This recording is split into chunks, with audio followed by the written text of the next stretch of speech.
ल आज गाइस अब मुकबाङमा चाहिँ मेरो आज अचार चाहिँ यो युङचाकको छ। यो टाढोबाट मलाई आफन्त मान्छेले बोकेर ल्याइदिनु भएछ है। धेरै धेरै धन्यवाद उहाँलाई पनि। मलाई चाहिँ अति नै मनपर्छ र आज चाहिँ म यसको अचार बनाउँछु। यसमा चाहिँ अस्ति चाहिँ मैले सिद्रा लगाएको थिइनँ, अब यसमा चाहिँ म सिद्रा लगाएर बनाउँछु। र यहाँनिर फ्रेस डुगु पनि छ, डुगु पनि बनाउने। हेर्दै जानुहोस्, अझै म के बनाउँदै जानेछु।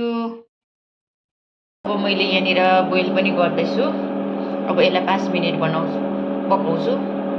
बोइल गरेर 5 मिनटसम्म चाहिँ यसलाई बोइल गर्नु पऱ्यो, किनभने भित्रको दाना अलिक पाक्नु पऱ्यो। र बादमा अर्को यसलाई काँचो खाँदा पनि हुन्छ। त्यत्रो खोर्सिँदाखेरि चाहिँ भित्रको यति मात्रै निस्के गाइस। अब यसमा म प्याज मिसाउँछु।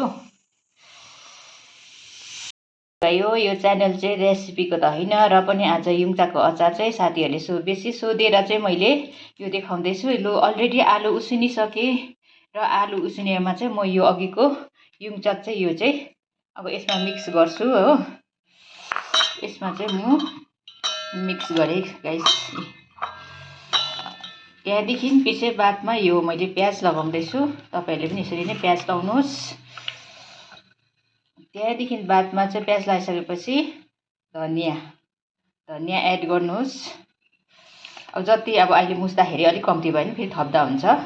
र यहाँनिर चाहिँ डल्लेको पेस्ट छ है, अघिको एकदमै पिरो हुन्छ यो चाहिँ।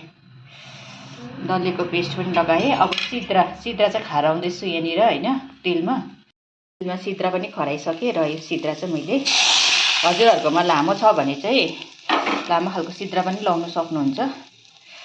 र अब यसलाई चाहिँ मजाले मुस्नुपर्छ गाइस, त्यहाँदेखि यमी हुन्छ। हजुरहरूको अगाडि अचार पनि बनिसक्यो, एकदमै मिठो भएको छ है।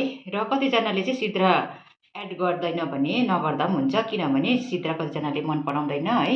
तर अब सिद्रा बिनाको चाहिँ यो अचार अलिक अधुरो भएको जस्तो लाग्छ मलाई चाहिँ। अब तर पनि सिद्रा बेगर पनि हुन्छ, मिठो हुन्छ। अब साधुहरूले कतिजनाले चाहिँ अब सिद्रा खाँदैन है। र तपाईँहरूले पनि यसरी नै बनाएर खानुहोस्। र अब हजुरहरूसँग म भरे मुकबाङमा भेट्नेछु। Hello everyone, welcome back to my YouTube channel. मेरो च्यानलमा हजुरहरूलाई स्वागत छ। हजुरहरू सन्चो नै हुनुहुन्छ होला। र आजको मुकबाङमा चाहिँ मेरो अन्डा करी राईको साग डुगुसँग मिक्स भएको, र यहाँ सलाद, यहाँ चाहिँ हिङचाकको अचार हजुरहरूले अघि देखिसक्नु भएको छ। यहाँ चाहिँ पापड, र आज चाहिँ यहाँनिर गुन्द्रुकको अचार पनि बनाएको छु। र यहाँनिर चाहिँ मस्यामको दाल है। अब नेपाली है, नेपाली मुकबाङमा त मस्यामको दाल हुन्छ, गुन्द्रुकको अचार है। मस्यामको दालसँगै गुन्द्रुकको अचार पनि हुन्छ। र ढिलो नगरी म सुरु गर्नेछु। र यहाँ चाहिँ मिर्ची छ, किनभने आज चाहिँ मलाई पुरा खोर्सानी खानु मन परिरहेको छ। तर यो खोर्सानी चाहिँ अहिले म यहाँ राख्दैछु। र हजुरहरू पनि है म सँगसँगै खानेकुरो केही खानुभएको छैन भने अगाडि राखी इन्जोय गरी पुरा भिडियो हेरिदिनुहोस् है, सुरुदेखि अन्तसम्म हेरेर साथ दिनुहोस्। र हजुरहरू युट्युबर फ्रेन्डहरूलाई नयाँ पुरानो सबैजनालाई मेरोबाट धेरै धेरै माया छ। हजुरहरूले मिठो मिठो कमेन्टहरू गरिदिनु भएको छ है। र मेरो भ्युवर्सहरू पनि हजुरहरूले पनि धेरै भिडियोहरू हेरिरहनु भएको छ है। नयाँ हुनुहुन्छ भने मेरो च्यानललाई सब्सक्राइब पनि गरिदिनुहोस्। र अब म सुरु गर्नेछु मेरो आजको मुकबाङ चाहिँ, किनभने अहिले चाहिँ मासु बन्द छ। यहाँनिर बन्द भएकोले गर्दाखेरि चाहिँ आज मासु खानु पाइनँ मैले। अब 15 डेज चाहिँ यहाँनिर क्लोज है सिक्किममा चाहिँ, मासु केको पनि पाउँदैन। माछा चाहिँ पाउँछ, तर माछा चाहिँ अब कति खानु भनेर नि। र अब म चाहिँ सुरु गरेको गाजर खाएँ है मैले।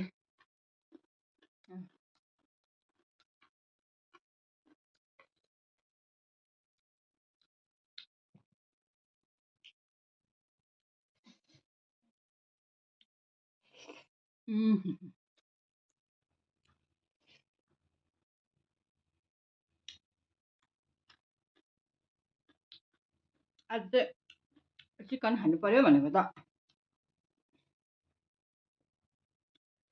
चिकनै पाइनँ।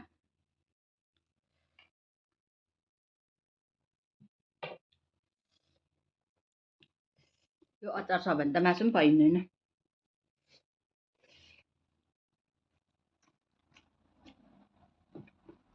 साह्रै मिठो हुन्छ यो युङचाकको अचार चाहिँ।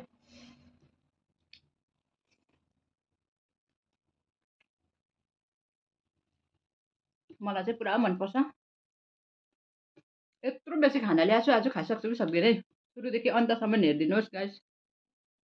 अपने आप च्यालेन्ज। खाइसक्छु होला।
गुन्द्रुकको अचार चाहिँ अलिक पिरो भएछ।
गुन्द्रुकको अचार पनि दामी भएछ।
आज चाहिँ यस्तो मिठो भयो कि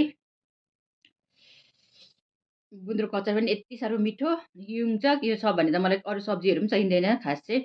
यति साह्रो मिठो मनपर्छ अब मलाई चाहिँ। र हजुरहरूलाई मेरो भिडियो कस्तो लाग्यो है, सुरुदेखि अन्तसम्म हेरेर साथ दिनुभयो होला है। र आजको लागि चाहिँ म यहीँ नै राख्न चाहन्छु। नेक्स्ट भिडियो लिएर फेरि आउनेछु है। By by.